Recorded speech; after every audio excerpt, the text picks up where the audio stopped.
Here's something nobody tells you when you're 45, grinding through the middle of your career, counting down the years.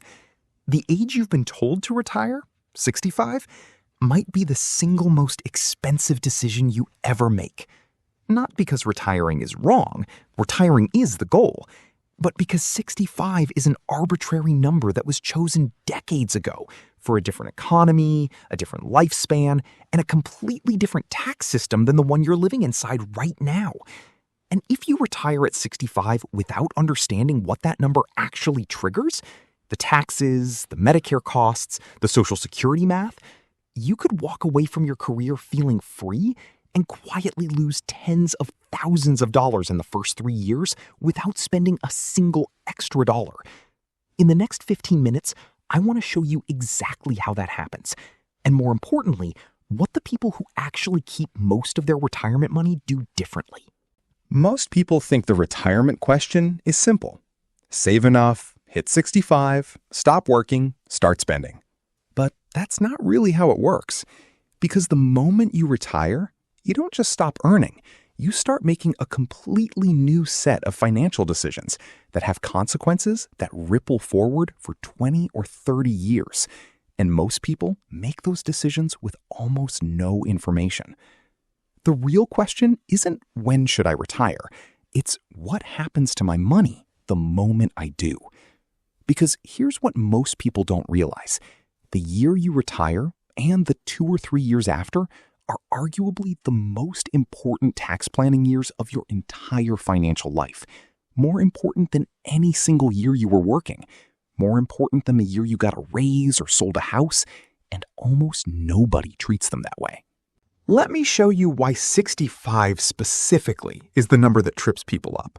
When you retire at 65, you're walking into what I'd call the overlap zone.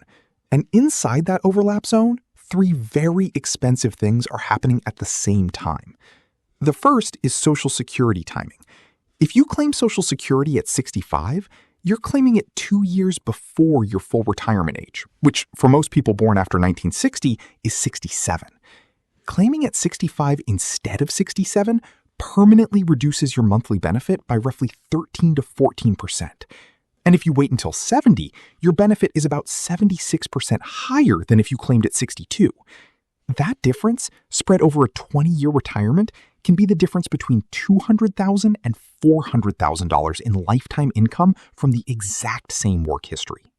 The second thing happening at 65 is Medicare.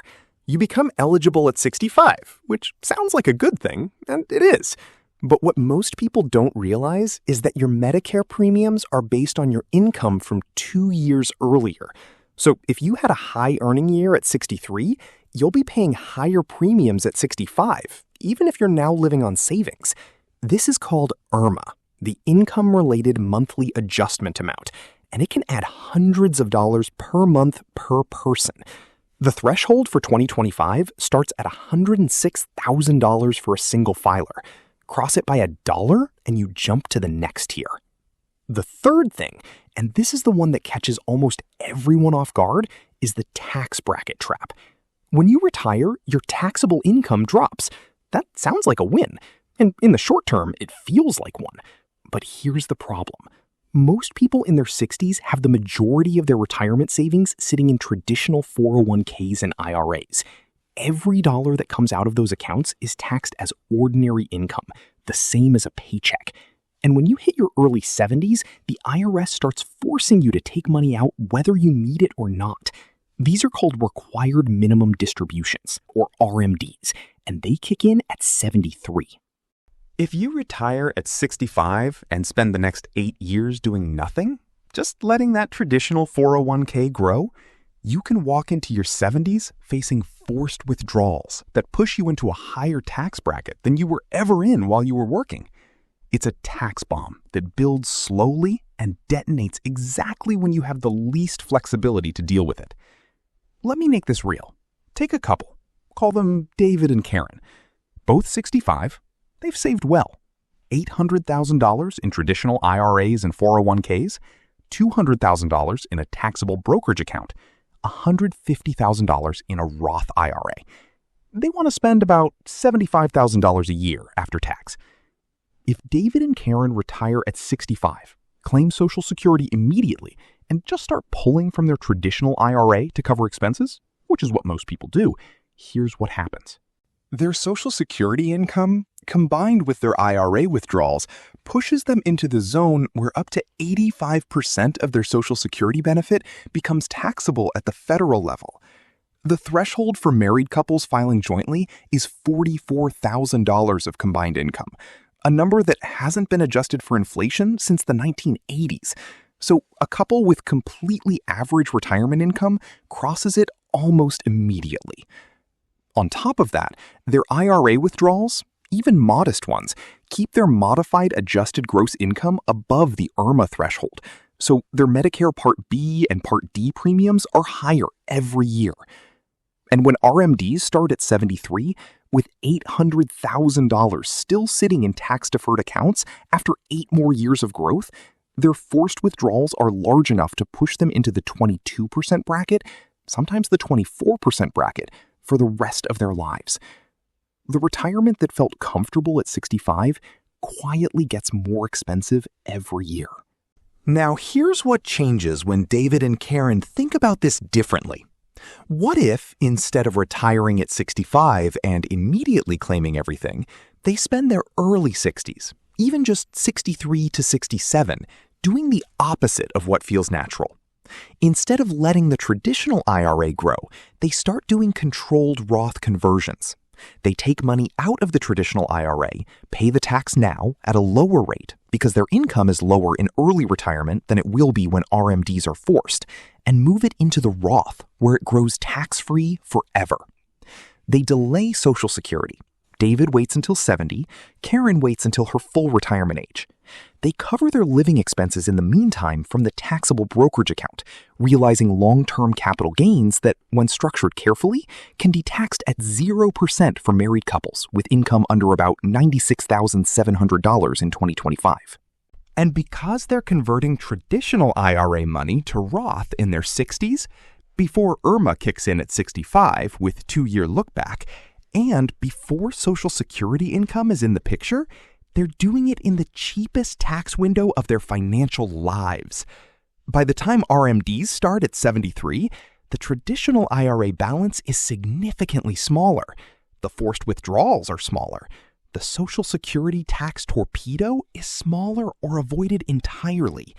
And the Roth, which the IRS has no claim on, is larger, more flexible, and available for anything that comes up without triggering a single dollar of additional tax. Same savings, different order, completely different outcome. The mindset shift here is this: retirement isn't a date, it's a transition that requires active management, especially in the first decade. The people who keep the most money aren't the ones who saved the most. They're the ones who were thoughtful about the order they used it. So what does this actually mean for you? If you're in your late 50s or early 60s and retirement is in the next 5 to 10 years, the most valuable thing you can do right now is get clear on what your account mix actually looks like. How much is in traditional pre-tax accounts? How much is in Roth? How much is in taxable brokerage? That mix determines almost everything about your tax strategy in retirement.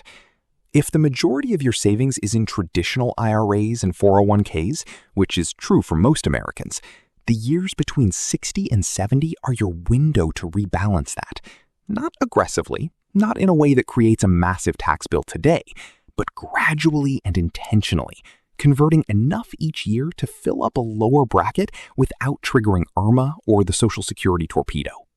On Social Security, the math on delaying is strong if you're healthy.